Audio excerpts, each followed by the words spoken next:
Hello, I'm Michelle Tennant, and I'm an international publicist and the Chief Creative Officer at Wasabi Publicity. Welcome to our webinar. I've conducted PR campaigns for close to 30 years, and I've literally seen PR transition from typewriters to Twitter. Yes, I'm that old.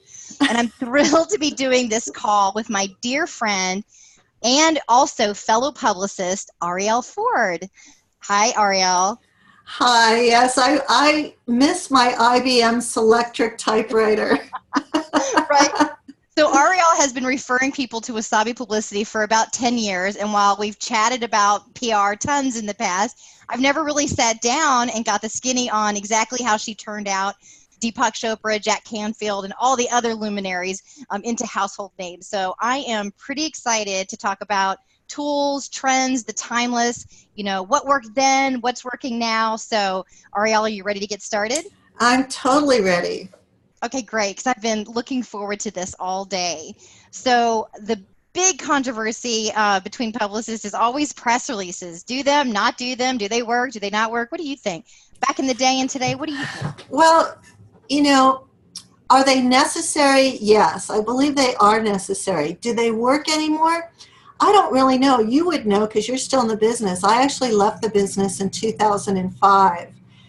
Which is why I'm excited to talk to you, because I don't know what's working anymore. I can tell you what isn't working. And plus, when I left, social media wasn't a thing yet. So, in the old days when I used to make 100 phone calls a day and we were smiling and dialing and journalists would not give you their email address, it was a very different business and it was a very different time. But in terms of press releases, I think they're useful. In the times, like I've written 11 books, and generally the publisher will generate a press release. But I did self-publish one book, and all of a sudden people were asking me, well, where's the press release? Where's the press release? So I wrote one. But I would say they're useful. Are they necessary? I don't know. But, it's only 2 pages a copy. Why not? The thing that I really love about it today is that there's it's good search engine optimization. Oh. So the reason to do it now is really those backlinks. And when the news venue actually picks something up, you've got the backlinks and you've got all those placements. It's a perfect opportunity to get that as seen on ABC, NBC, Fox, that we all love to say, because those news venues are picking those up, and then you can actually say, okay, I've been seen on that. And there's some really good I want to ask you something about that then, because I've been using Google Alerts for a long time. So I have my name and my book titles and some keywords signed up for Google Alerts, and that's generally how I hear about stuff. Is that still working also? Yes. So, we do Google Alerts. Remember, this is something funny. Clippings, right? We used to have to get, and they were literally people who were reading papers and such, right? They were going through everything, and you would hire them, usually through the time it was Bacon's, and they would read the newspapers and try to get the clippings based on your search terms. Well, that's what really Google Alerts has replaced.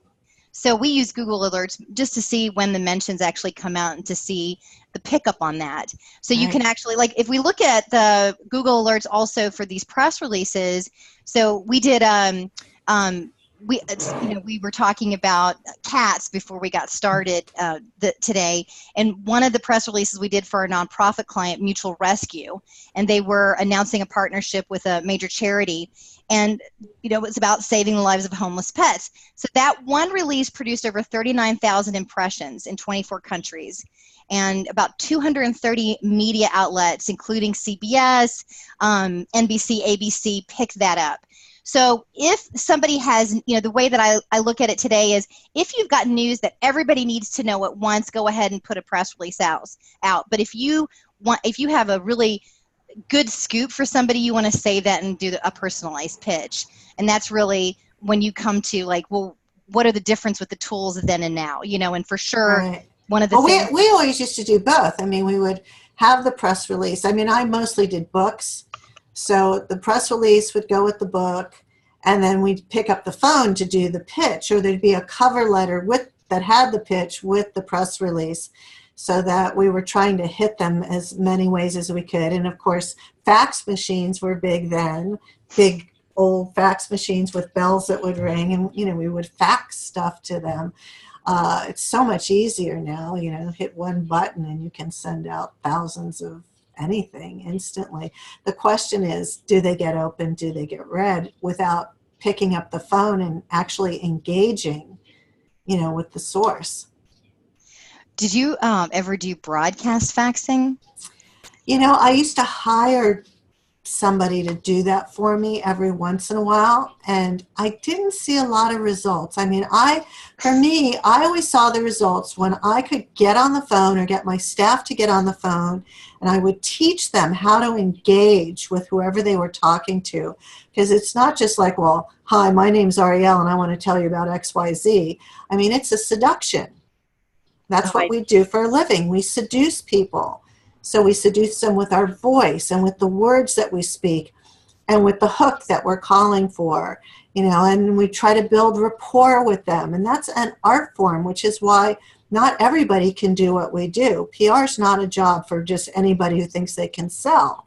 It's really the art of seduction at the deepest level with a great understanding of what makes a good story and what's the difference between news and a feature and a big fat wet kiss story, all that kind of stuff. So, when I try to, people don't know, just like they don't know how to write a book until they write a book. Right. They don't really understand what PR is. I mean, they've heard of it. They think they get it.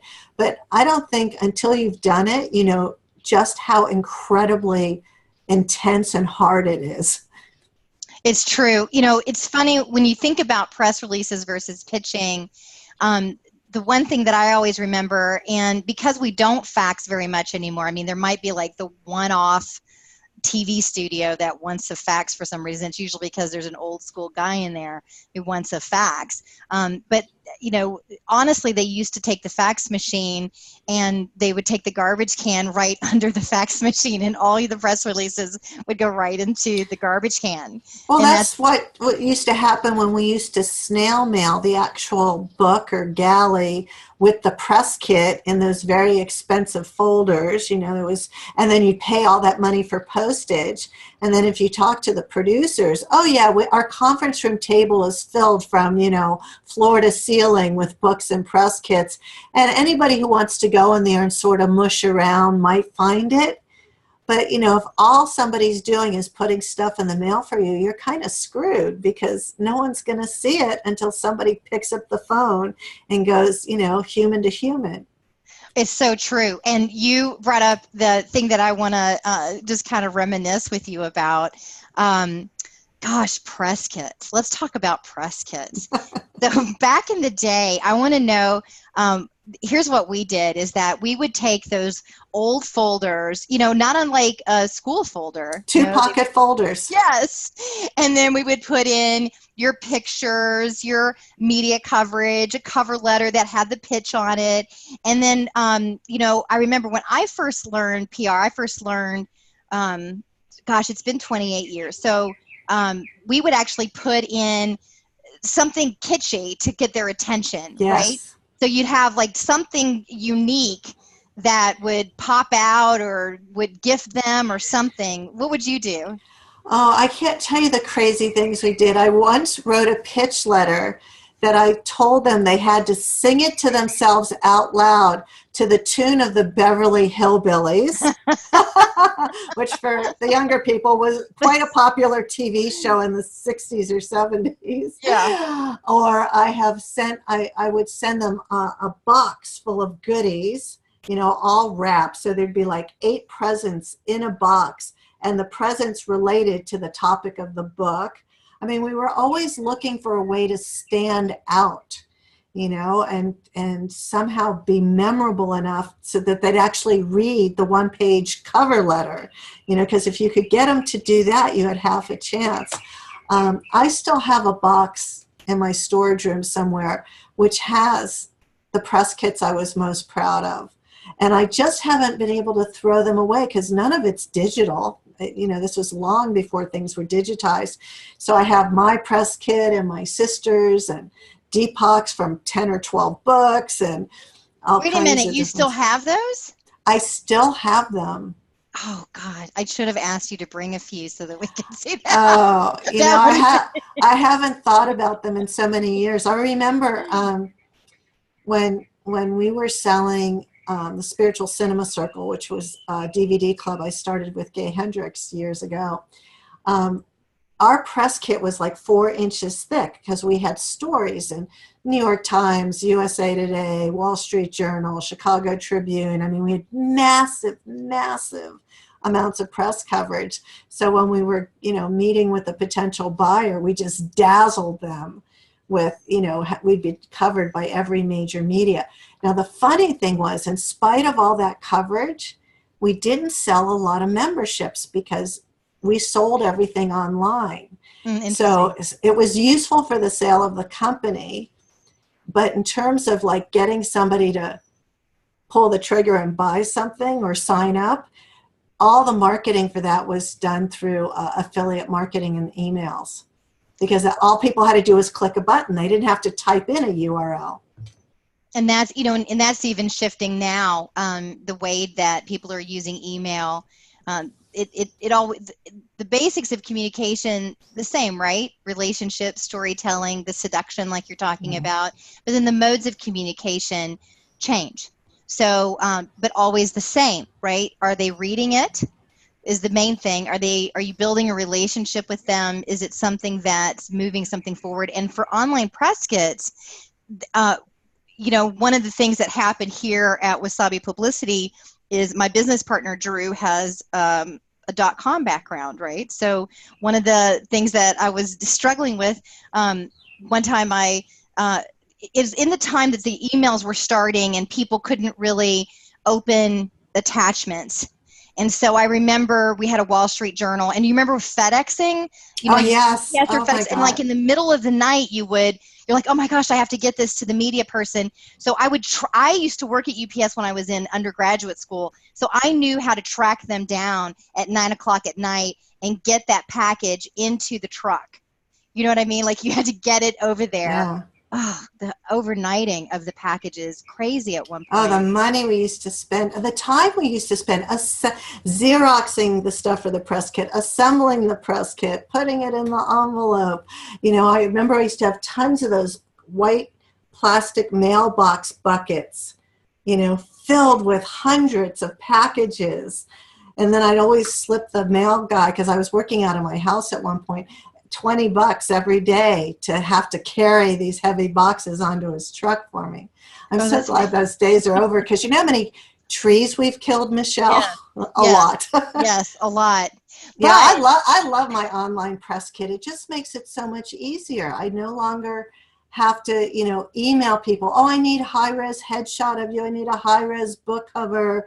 You know, I need to see the story that ran such and such. It's like, oh no, all you need is this link. Go to my Wasabi online press kit. Yes. I never have to think about it again. And it's on my website where it says media. People just click, and if they need anything about me, they go to you. Well, I'm glad to hear that you like it, okay, as you know, representing somebody who's written all these beautiful books. I like it, and here's I'm probably telling one on myself, and I probably shouldn't, but I'm going to. I like it because I do like to unwind and spend time in nature. And my favorite example was I was kayaking on the Pigeon River here in the Smoky Mountain area, and I was driving home. It's going to take me about an hour to drive home. So this is after hours, right? So we put on about 5 p.m. and so it's probably about 8:30, and I've got the Wall Street Journal on the phone, and they need something right away. So all I had to say was go to searchpresskits.com, type in the name, and you have everything. Right? There's no rushing to the UPS or FedEx or DHL. There's no crazy emails that's not going through because you have a large attachment or anything like that. So for me, that's what has really emancipated me, because it is true, a publicist's job is pretty demanding. Even last night, I was up late with Women's Health Magazine, and this morning up early with Adweek. You know, it never got better, except that I have digital resources at the tip of my finger now. Yeah, now I could tell you a million stories, but I actually have better questions than old stories. Okay, good. So one of the things you promised me that we could do today was that you would say what's working now in terms of publicity, especially as it relates to books, you know, because I just launched my sister's book, Your Holiness, and last year I launched my coloring book. And, you know, I've got 1 million friends with 1 million email lists. I sent out 7 million emails for my sister's book. Wow. You know, but book sales are really slow. So I know that old way of just doing that isn't working. What is working? Well, it's still relationship building. So let's talk about Barnett Bain, because we both know Barnett Bain. Yeah. And Barnett is a lovely award-winning producer. You know, The Celestine Prophecy, What Dreams May Come, and his book, The Book of Doing and Being, we had the privilege and honor of representing him. And the thing that worked for the New York Times, we got him in the New York Times Fast Company, Times, and we had a big partnership with Take Our Daughters and Sons to Work Day for him because it's all about creativity, and he really wanted to deliver that message to children, families, educators, so that they're teaching the ability to be flexible with the creativity and creative problem solving. So one of the things that worked for him was the dial and smile approach. Okay, so dialing and smiling, and then also looking at making sure that you seed the author. So we still, you know, Barnett. So could you explain what you mean by seeding the author? So if you think about a journalist or a producer today, and you're in a busy environment, and you're usually underpaid and overworked, and they're screaming at you, hey, I need you to get an expert, I need you to get a source and quote this person within 24 hours. The first thing you're going to do is you're going to go into your email inbox, and you're going to look up for whatever expertise that you need, and it's actually going to come up, right? Is everything okay? Do we want to, like, do you hear a dog? Oh, that's the dog across the street. I can't do anything about him. Oh, I love stop. Doggy. Hi, doggy. So then everybody, let's just include the doggy, because, you know, I've got some great stories about mutual rescue. So we love dogs. So one of the things that works is that combination of I'm on the phone, I've seeded the email, I've got this online press kit. So these producers that are busy, they may get an email that's a few years old, and they're going to pick up the phone and call and say, hey, I need to speak to Barnett Bain because he's an expert in creativity. So by seeding it is that you get in front of them not only today, but for tomorrow, because we don't know when they're actually going to do a story that involves your expertise, right? So for example, for you, you know, because you're all about relationships and having people find their soulmate. And so it's important that you're always seeding your expertise to them, primarily digitally, so online on the internet, and then also with email. So, you know, you remember back in the day, the biggest thing was getting on the New York Post page 6, like that. Like if you were like if you wanted to be anybody, you had to be New York Post page 6. Today it's Google page 1. It still is. So how do you get that search engine optimization? How do you build your own media assets and social media so that you have credibility? So when they check you out, they're going to look at your online press kit and see that that's professional, that's important. They're going to look to see what's your website looking like, you know, how many fans and followers and so forth do you have in social media? What's your credentials? You know, where did you go to school? Those kinds of things need to be front and center. That's why it's so important that, you know, when we write the press kit, my staff, they are journalists. They are writers. You know, they've had as much experience in the newsroom as I have being a publicist, and they're writing for media, which is not sales copy. Right. And it is not, it is a very special type of writing where you chunk up the information in that headline in those first few paragraphs so that they can actually get that information quickly and then move through their day. Oh, that is so smart. So it's no longer the lead with the who, what, when, where, and how kind of. If you have a Old media alert, school. if you got an event, if you have an event, that's still true. But yeah. What other questions? This is awesome. Well, what are the trends that you're seeing now?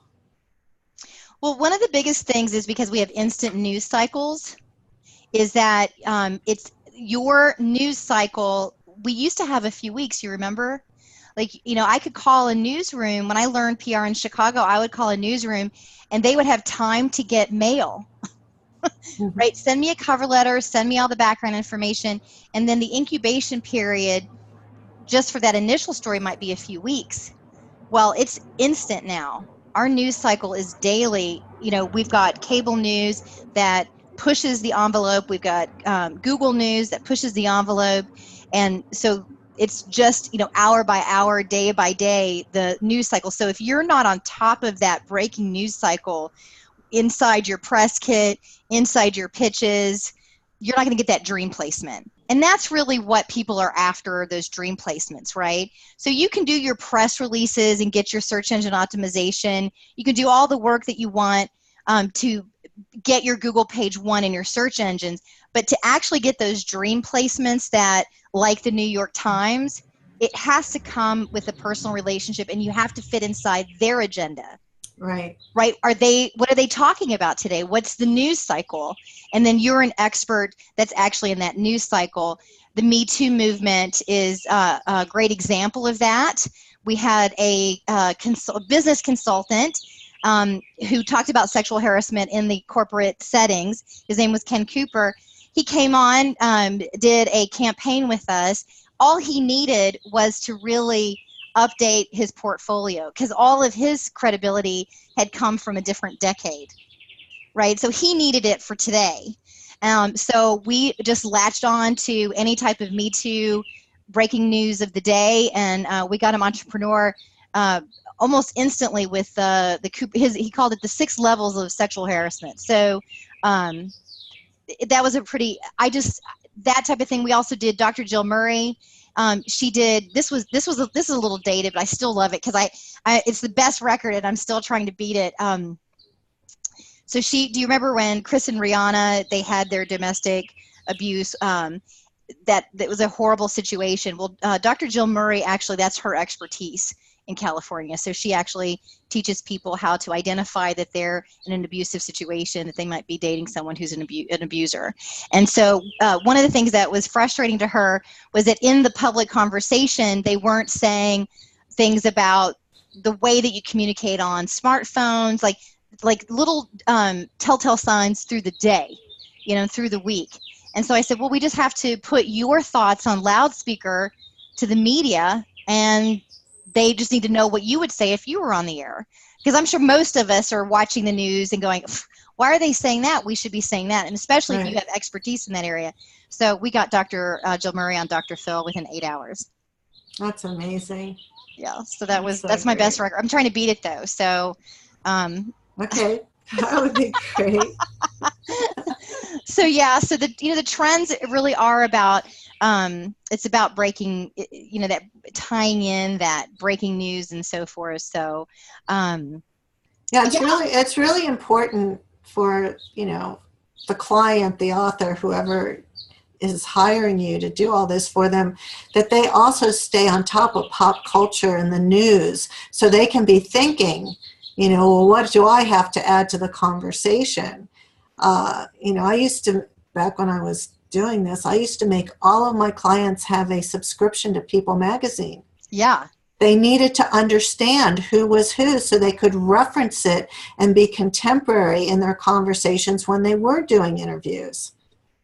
That's still appropriate today. Yeah. What else do you see as a difference between our instant news cycle and how, in the incubation period from long ago? I haven't thought about this at all for so long. I just know that the 24/7 news cycle is just this expert eating machine.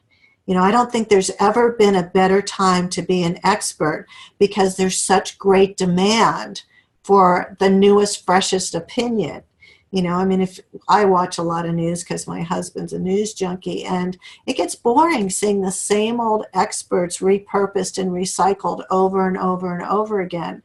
So regardless of what lane you're in, you know, there's something that you could be saying if you could be in communication with somebody like yourself who knows who to call and how to say what needs to be said. Yeah, the other thing is how do you automate, that process? So, I like reading People magazine, or your husband's watching the news and so forth. How do you get that into structure, right? So for me, I just always have my breakfast and watch the news. And I like the whole staff, like we have a whole structure where we go through the news. But how do you automate that? And if you can't automate it yourself, then how can you build your team to automate that so that it's actually done for you, right? So I don't know. I think that's kind of why you're never going to be out of work. Right. You know? Yay! because what we're talking about requires both tremendous creativity and excellent relationships. So I could be sitting home watching, thinking, oh, well, what I talk about relates to XYZ because whatever, but I no longer have the database where I can, search, Today Show, health producer, I'll call Leslie or whoever it is. I mean, there was a time where I knew everybody and I knew who to call. So it's really important to make sure that if your goal is to be a well-known expert, you really can't do it alone. You really need a professional that can get you into the right doors. And it doesn't happen instantly. It sometimes, can take months or even years. But when it happens, it's like a cascade of publicity follows behind you once you get the right exposure. So it's true. And the thing that we have now that we didn't have 25 years ago is the internet. So on the one hand, it forces us to be inside an instant news cycle. On the other hand, the seeding is not only in people's inboxes, but it's also on Google page one, so that, there's oftentimes people will go to a press kit, to our press kit, Search Press Kits database. And we also seed clients, and of course, in other people's tools.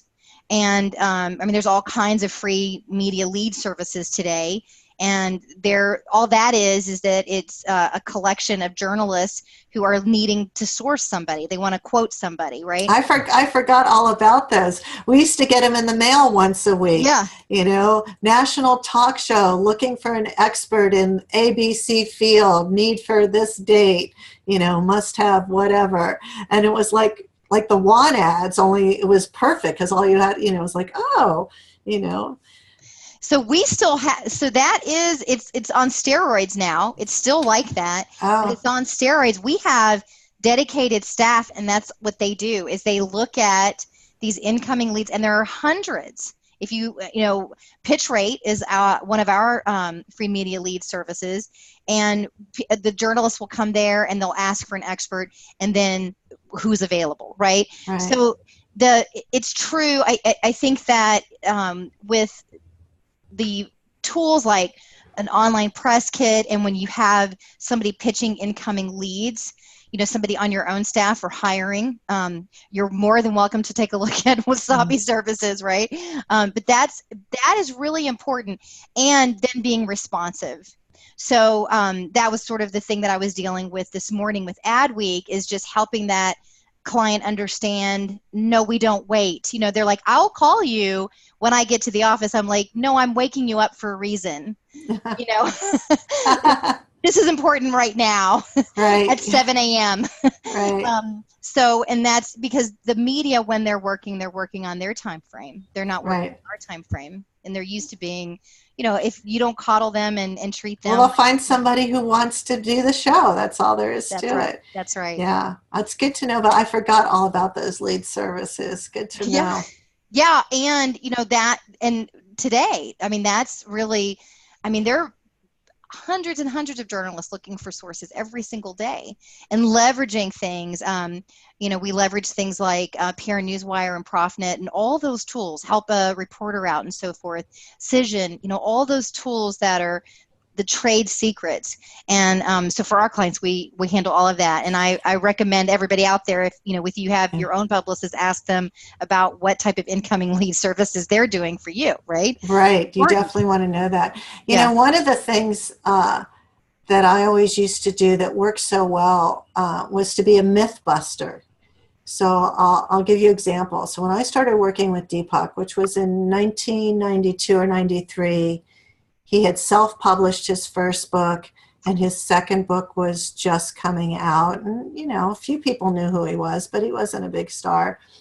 And, here he was, this medical doctor, an endocrinologist who was, writing about this thing called Ayurveda, which nobody had ever heard of. Right. Now we've heard about it, but then, God, I bet. Holistic medicine, alternative medicine, complementary medicine. I mean, there were all these words that were not in the lexicon. And so, you get on a talk show, maybe you have 3.5 minutes, maybe you get 7 minutes if you're lucky. How do you translate a guy with a name you've never heard of talking about stuff you've never heard of that leads back to selling a book? And I remember we had such a good time. We booked him on the Phil Donahue show, which was pre-Oprah days, but it was the biggest show to get on. And the pitch was basically, if Phil went to a doctor for his annual checkup, he could expect to spend an hour there, and they would listen to his heartbeat and listen to him breathe, and they would take blood and they would look at his blood and they would do all these tests, right? I said, well, I've got this guy who only has to hold onto his wrist for less than 30 seconds and feel his pulse, and he'll be able to diagnose him. It's like, well, what are you talking about? So Deepak went on Phil Donahue, held his pulse, and within seconds said to him, I bet you have a lot of digestive issues. And Phil's like, yeah, how did you know that? And he said, and I'll bet you're very quick to anger, but also quick to forgive. And Phil's now totally confused. What are you talking about? And Deepak said 3 or 4 more things, and Phil's kind of bewildered. Yeah, well, how do you know that? And Deepak said, well, that's because in Ayurvedic medicine, you're what's known as a pitta type, and pittas are blah, blah, blah, blah, blah, and suddenly everybody's mesmerized. And he said, I can do this with anybody. So after that, he then went on this other show, which isn't around anymore, called Sally Jesse Raphael, did the same thing, totally blew her mind. And then, since I was studying this stuff while I was pitching it, I came up with this pitch for him, because there's 3 basic types in Ayurveda. You're either a pitta, which he just described, fiery, high energy, busy type, or you're a vata, which tends to be skinny, nervous energy, anxiety ridden, or you're a kapha, which means you look at food and you gain weight and you're laid back and easygoing. And so I don't remember the name of the show anymore, but it was one of those 5-day-a-week strip talk shows. And I said, listen, Deepak's going to come on and he's going to explain to everybody how they're either a Cher, a Hillary Clinton, or an Oprah. Okay? Awesome. And, in a short amount of time, we had this visual going, because we had pictures of the 3 most famous women in the world at the time. He could describe to them their body type and how you might be one of those, and then what to do about it. So it was just by being that creative, getting inside of the client's message, and then finding a very unique, interesting way to present it so that the audience could absorb it. And of course, then they wanted to go buy the book so they could learn more. And what can they do about it? So if I am a pitta type, what kind of food should I be eating to calm down my pitta nature? Or if I'm a vata type and I'm just too nervous and anxious, what are the foods I could eat? What are the yoga poses I could do that would calm me down? So. See, what you're talking about, which is so brilliant, is the timeless stuff, right? So the timelessness of a good story. And it's really just storytelling, and and then with intention. that the intention to educate so that people can really assimilate that information into their current. I don't want to get too geeky. My master's degree in human development. I just get so excited. I want to start talking about all that other stuff in your life. So now we're in the juice. So I know. Well, I'll tell you something I did with Chicken Soup for the Soul. Yes, please. So I started working with them from book one.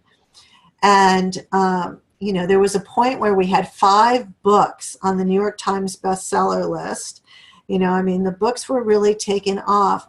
But what Mark Victor Hansen and Jack Canfield was, they wanted to be household names. It was great that they were making money and they were selling books, but they really wanted to be known. And they're both they're givers, and they really want to give back to the community.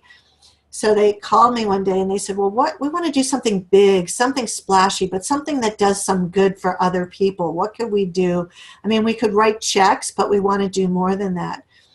And so I had this crazy idea. I said, well, why don't we call the LA Mission, which feeds the homeless and shelters the homeless, and ask them if on Thanksgiving Day, can we create the world's largest pot of chicken soup?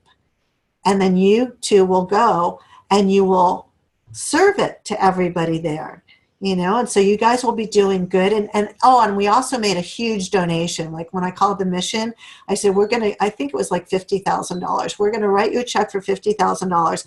And we want to make the world's largest pot of chicken soup. And we're going to have our own staff serve it, blah, blah, blah. So we did all that. And what happened was the next day, on the front page of USA Today was a big old picture of Mark and Jack with their aprons on serving up chicken soup. Isn't that amazing? That is incredible. And so, and that's where the name was born. Well, no, the book already existed. So, but there was a tie-in, we wanted to feed people. Chicken Soup for the Soul are just stories that feed your soul, but they actually wanted to feed real people. Now the other thing about Jack that I think that you had told me before is that Jack would just do any interview that you gave him.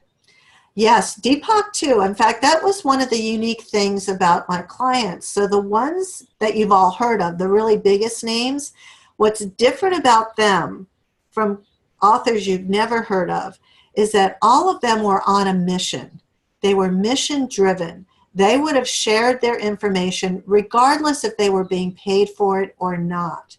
And they always said yes. Whatever interview I said I want you to do, they never questioned me. They never said, well, why should I do that? Or is that really a good use of my time? They were just a yes. They were highly enthusiastic, energetic. They loved, sharing their wisdom and their information.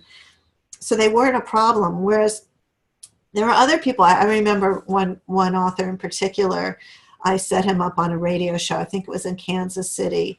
And I used to have these long forms I would fill out and fax to them, telling them when the interview was and who to call and blah, blah, blah. Nice. And he called me up and he said, I don't understand why I should do this interview in Kansas City. It's only a 10,000 watt station. And I said, what do you think that means? He goes, well, I think it means that it's small because it seems like the other radio stations were 50,000 watts. I said, okay, well, let's do a little geography here. 10,000 watts in Kansas City, which is in the flattest part of the country. This station reaches 21 states.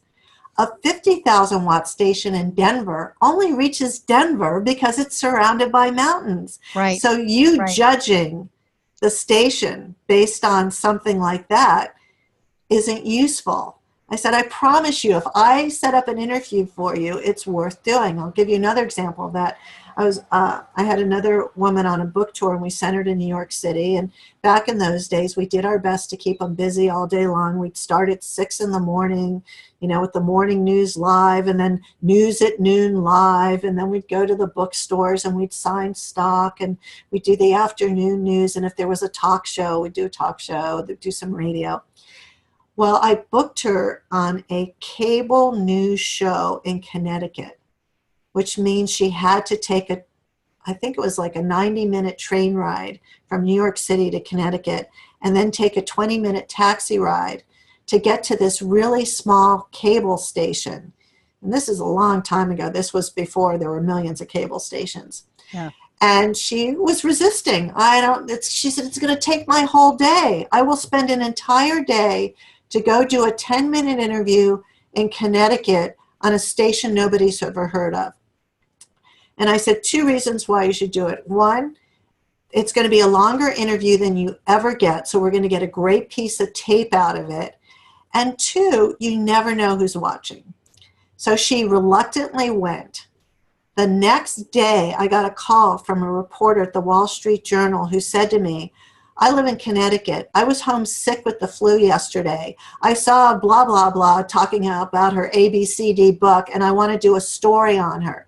So the author got a Wall Street Journal story, which turned into 3 Today Show appearances. Wow, there you go. That's quite a story. That happens today, too.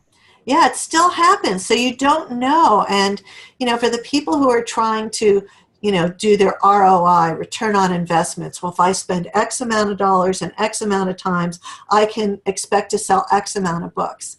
And it doesn't work that way. You just don't know what's going to come out of it, except what I can tell you is if you do nothing, you'll get nothing. I remember you telling me when you were working with Barnett, one of the unintended consequences of him working with you and doing PR was he ended up teaching, was it at Columbia or NYU? He did, yes. In New York, yes. Yeah, so he started getting paid speaking gigs that he would have never known about or been available for had he not been willing to make the investment of time and money, which it's a big investment, but you have to be visible. You have to. You don't know what's going to. And today, so we still have cable TV, like that one client that you sent. And I like to do cable TV shows regardless, because in today's world, you can leverage that with your owned assets through social media and on your website and so forth. So it's still very good. We have more control over who gets to see those placements, even if the initial run isn't fantastic. And also, right, we're still going for that that seeding, like what we're talking about, right? So it's on the internet, it's in the knowledge of people. I think a long time ago I was quoted by somebody, it's not just who you know, it's also who knows about you. And I like that. Yeah, that's so true, isn't it? Because that's all we're really doing is just amplifying who you are to the world in public relations. That we're just taking the stories that we share together and then just putting it in with a megaphone, having the world listen in on this. So just to kind of, there are a few questions. I'm going to take just a few. I really said no Q&A, but we've got a few that are interesting, and we're actually ahead of time is the reason why. Okay. So I just want to recap, right? We're talking about tools, trends, and the timeless. So as far as the tools, we talked a little bit about press releases and pitches and the importance of using an online press kit when you're doing that personalized pitching, because then you have everything right there at your fingertips. And the media love it. They just think that it's the best thing since sliced bread. We get people rebooking us for radio shows just because we have such great press kits, because they're like, it's all so easy, it's all right here. And the one thing that I really want people to think about with regard to trends, because you were asking, especially for your authors and the people that you know, Arielle, I think it's so important to automate your PR. So find a way to do that so that you're leveraging incoming leads. There's so many services today. You want to make sure that you're on top of that, because people are seeking expertise. And so that's low-hanging fruit. And then, of course, you always want that personalized pitching going to the top level media and those that are really being able to be. The question really is if the Today Show or Good Morning America or all those talk shows, they can have anybody in the world. They can literally call anybody in the world and have them in studio. Why would they want you? That's the question you've got to ask and answer for themselves. When you're talking, because that's the first thing that they ask me. What's their claim to fame? Why do I have to have them on? Send me tape. Right. And then I've got to have everything, and then I better send them somebody that looks good, or then I lose credibility in their eyes, right? And the stories are always the same. So getting with the stories. So I'm just like, any other interesting stories from the trenches that you can think of from your past that all these people who are joining us today would really want to hear? Oh gosh, I haven't thought about any of this in so long. I remember I was working on one of Miguel Ruiz's book. He wrote The Four Agreements. And, you know, Miguel has a very, very, very heavy Spanish accent. And no matter how much I begged him to get some coaching around his pronunciation, he always refused. And he had a new book coming out, and I was just thinking about, well, what could I do that would be big and splashy, but doesn't involve television? You know, because anytime I pitched him TV, I got the same feedback. Well, we'd have to put up subtitles. People can't understand him, even though he was speaking English. And I remembered watching Oprah show one day, and she had Ellen DeGeneres on. And Ellen was telling Oprah how much The Four Agreements was her favorite book. So I pitched Oprah magazine. I went to the magazine and I said, how about if Ellen DeGeneres interviews Don Miguel Ruiz about his new book for the magazine? And this was before Ellen had her show. And they're like, oh my God, we love this. Where would we do it? And I had a friend, a very wealthy friend, who has a big splashy place in Bel Air. And I said, well, my friend so-and-so, they knew who she was. We could do it at her house, at her pool, in her backyard. And of course they said yes. Then I had to go pitch it to Ellen. I hadn't even asked Ellen, but luckily Ellen and I had a mutual friend, and I called my friend and I said, listen, here's what I've got going. Would you please ask Ellen if she'd do it? And Ellen was such a Miguel fan and had never met him. She said yes. So it turned into an 8-page spread with tons of photos in Oprah magazine, and it launched the book. Wow, that's fantastic. That is really, really fantastic. Gosh, so and it's the same. I'm like, you know, these are timeless tips. Like, you just got to craft that beautiful, because it's all about them, right? And then because they're just wanting to sell, they want to sell their advertising too and have people tune in, and it's just like such a great story. And you know, if the pitch, like, you know, if the pitch is good enough, you'll find somebody who's going to go for it, but you just have to be persistent. You know, my motto has always been, no doesn't mean no. Yes. It means no, not right now, no, not today, but it doesn't mean no, not ever. And my ongoing affirmation to this day is still, everybody says yes to me.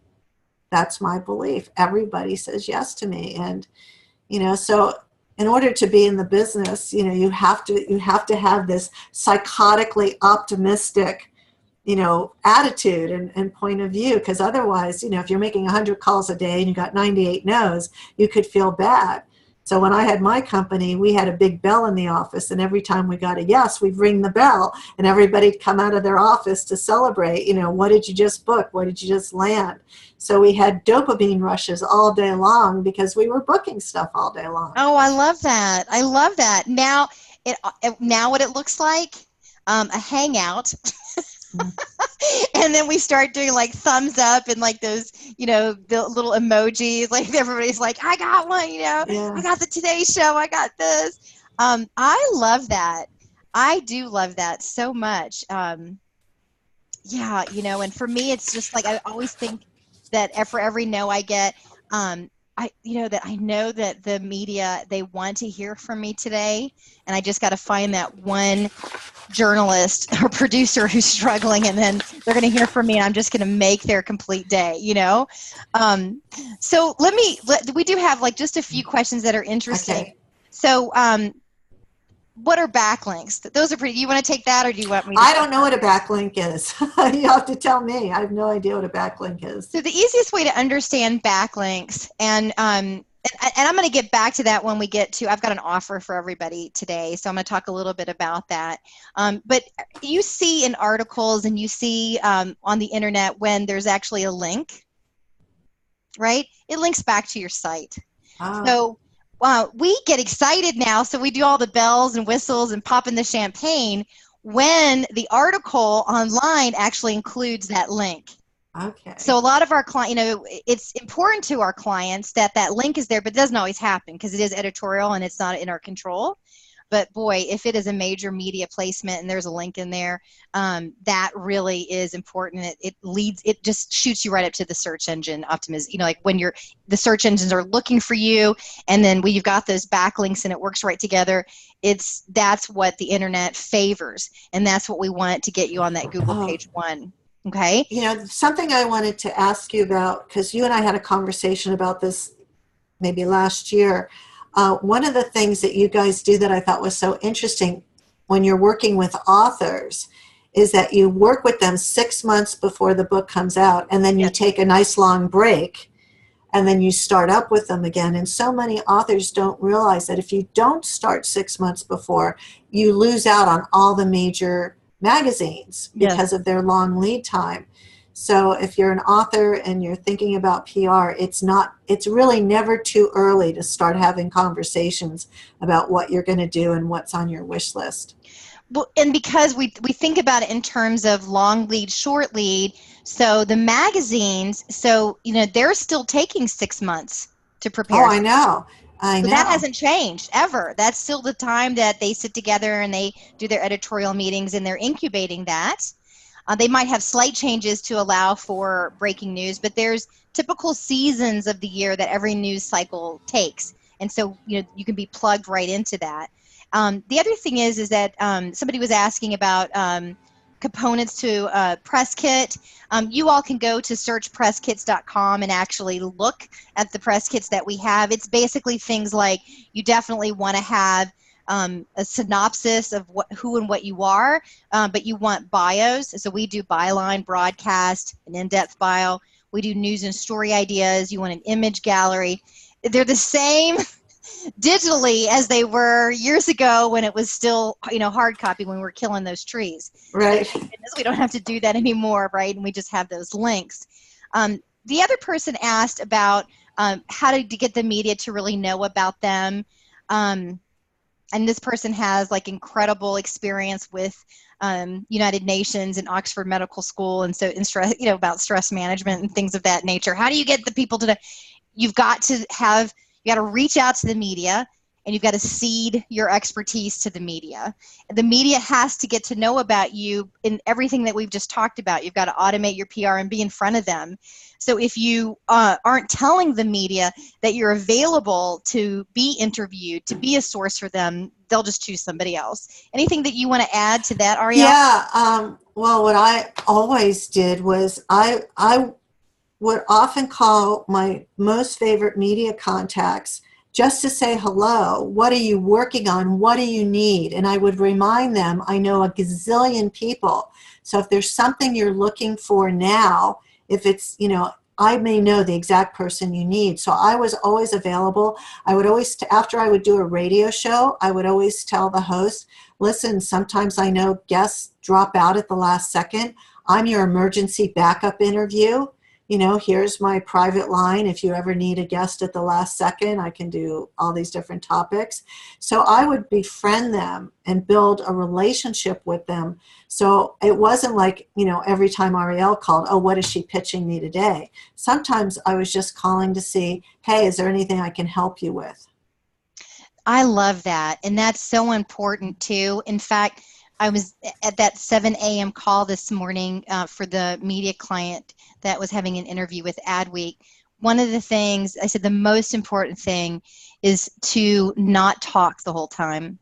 You really want to stop and ask them if you are giving them what they need. And the most important thing, because a lot of times we get so excited about ourselves, we want to talk about our own company, our own agenda, and who we are.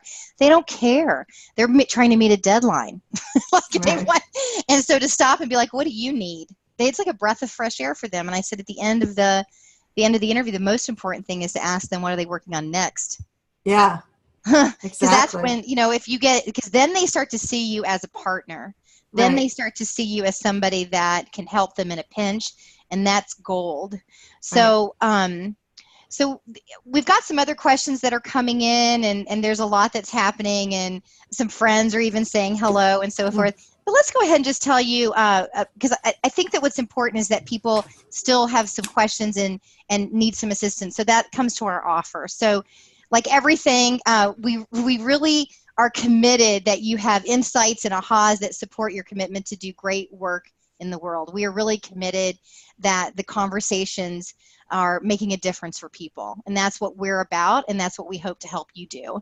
And timeless stories are, it's just in our human nature to love them and want them and to desire them. So if you've got a timeless story like Arielle and I have discussed today, then that's something that the media will want to know.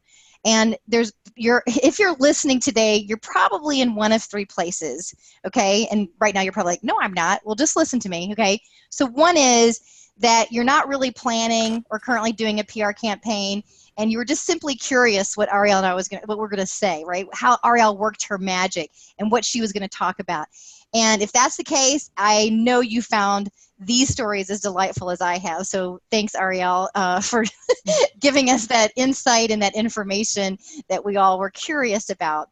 Number two, you are probably the other group of people, you might be launching a PR campaign and you immediately see how to implement all the tips and the tools that we've talked about in this past hour.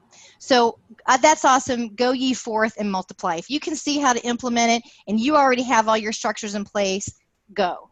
I want to talk to the third group of people where you don't find yourself in 1 and 2, okay? So those people, you're clear, there is value here. You're not quite sure, how to incorporate what we've talked about into your PR campaign. If this is you, then I've got something really great. So I talked about my business partner earlier, Drew Gerber. He said, listen, just offer a free strategy call with me after the call. And I was like, are you sure? He's like, yeah. He said, so what he does with our clients, he's amazing, right? So he'll listen to what you're up to in the world, what you're doing, and then he'll actually coach you. So there's 4 things that he's really committed to when he meets with you and coaches you, is he's going to evaluate your PR strategy to just ensure that you're on the right path. Sometimes people are just completely going down the wrong way. So he's going to look at that and see like, okay, for what your results that you want to produce, are you doing the right thing? The second thing is he's going to talk to you about how to leverage trends to get those results you want.